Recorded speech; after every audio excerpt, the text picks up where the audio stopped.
మనం ఈ దేశ పౌరులంగా మనకు మాట్లాడడానికి హక్కు ఉంది, అడగడానికి హక్కు ఉంది, జీవించడానికి హక్కు ఉంది. ఎవరైనా ఏదో పొరపాటు చేస్తున్నప్పుడు ప్రభుత్వం కానీ మనుషులు కానీ మనం న్యాయముగా అడిగి మన హృదయంలో ఉన్నటువంటి నిజాన్ని బయటికి వ్యక్తం చేసే హక్కు ఉంది.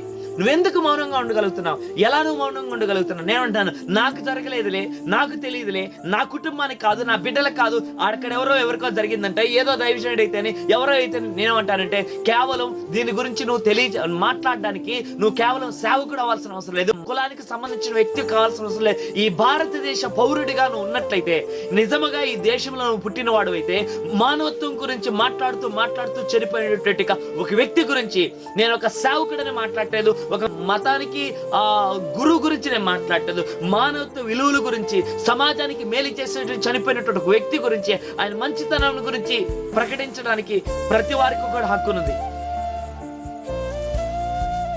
నువ్వు మౌనంగా ఉంటే అబద్ధమే ఎక్కువ ప్రచారం అయ్యి అబద్ధమే నిజమయ్యేటువంటి ప్రమాదాలు ఉన్నాయి. కాబట్టి ప్రతి వారు కూడా ఆయన గురించి నీకు ఏమి తెలుసో, ఎంత తెలుసో వారు ఆయన గురించి నువ్వు చెప్పాలనుకుని చెప్పు.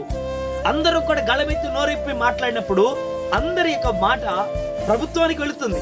ఇంతమంది లేచినప్పుడు, ఎందుకనంటే ఇప్పుడు కొన్ని వేల మంది లేచున్నారు, ఒకవేళ 1,00,000 మంది లేచి ఉండొచ్చు, ప్రభుత్వానికి వినపడట్లేదు, ప్రభుత్వానికి చెవులు ఉన్నాయి కానీ అర్థం కావట్లేదు. అదే 1 కోటి మంది నిలబడితే ప్రభుత్వానికి వినపడుతుంది కదా. మన మైనారిటీ అని మనం నోరిప్పలేమని, నోరు తెరిచి అడగలేమనే కదా వారు మౌనంగా ఉంటున్నారు. మనం కూడా ఒక మెజారిటీగా అందరం కూడా కలిసి ప్రతి వారు కూడా ఎవరికి ఇబ్బంది వచ్చినా, ఏ మతంలో, ఏ కులంలో, ఏ విశ్వాసంలో, ఏ వ్యక్తికైనా సరే అందరూ కూడా భారతదేశ పౌరులమే, అందరూ కూడా భారతీయులమే. వారు ముస్లిమ్స్ కావచ్చు, క్రిస్టియన్స్ కావచ్చు, హిందూస్ కావచ్చు, మరి ఏ వర్గం కావచ్చు, ఏ కులం కావచ్చు, చిన్నవారు కావచ్చు, పెద్దవారు కావచ్చు, విద్య ఉన్నవారు కావచ్చు, విద్య లేని వారు కావచ్చు, చిన్నవారు కావచ్చు, పెద్దవారు కావచ్చు, ముసలివారు కావచ్చు, ప్రతి వారు కూడా భారతదేశ పౌరులం. ఈ భూమి మీద మనిషిగా జీవిస్తున్నటువంటి మానవత్వ విలువలు కలిగిన వారు మనం మనుషులం, జంతువులం కాదు.